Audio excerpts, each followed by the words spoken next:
Ribald Rabbie.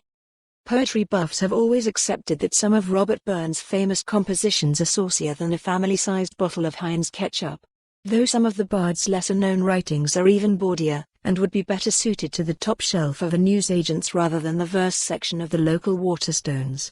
Inside the Mind of Robert Burns, broadcast on BBC Scotland Tonight, celebrates those roguish rhymes and promises to be a controversial study of the nation's favourite wordsmith.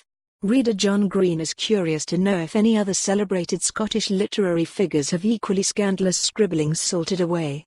Perhaps there's a first draft of Muriel sparks the prime of Miss Jean Brodie where the protagonist is a dominatrix rather than a dominie, he says. If so, it would certainly give new meaning to a punishment exercise. Piping faux pas. Fumbled phrases continued. Gordon Casely tells us that back in 1974 the late and much-missed public relations officer for Glasgow City Council, Harry Dutch, was explaining during a meeting in the city chambers that a forthcoming event of great splendour would conclude with an appearance by the Shots and Dykehead Pipe Band. Harry, who could be excitable on occasion, concluded triumphantly, and the finale will be headed by Shites and Dykehead Pipe Band. Sayonara cereal.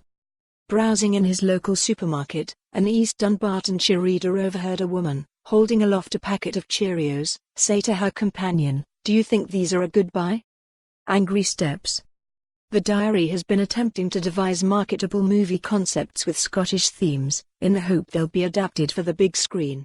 David McClemont from Inverness suggests Stair Wars, a blockbuster epic where argy-bargy flat dwellers debate who should wash the close stairs. An equally viable title for the flick would be Close Encounters, adds David. Off the ball. TV historian Neil Oliver has admitted he'd like to consign the game of football to the chronicles of the past, along with the Battle of Bannockburn and the Runrig system of agriculture.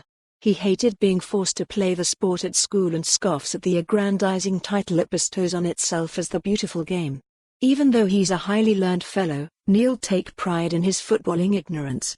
In the 1990s he was working as the deputy news editor of a weekly newspaper when a tearful journalist informed him Cooper was dead.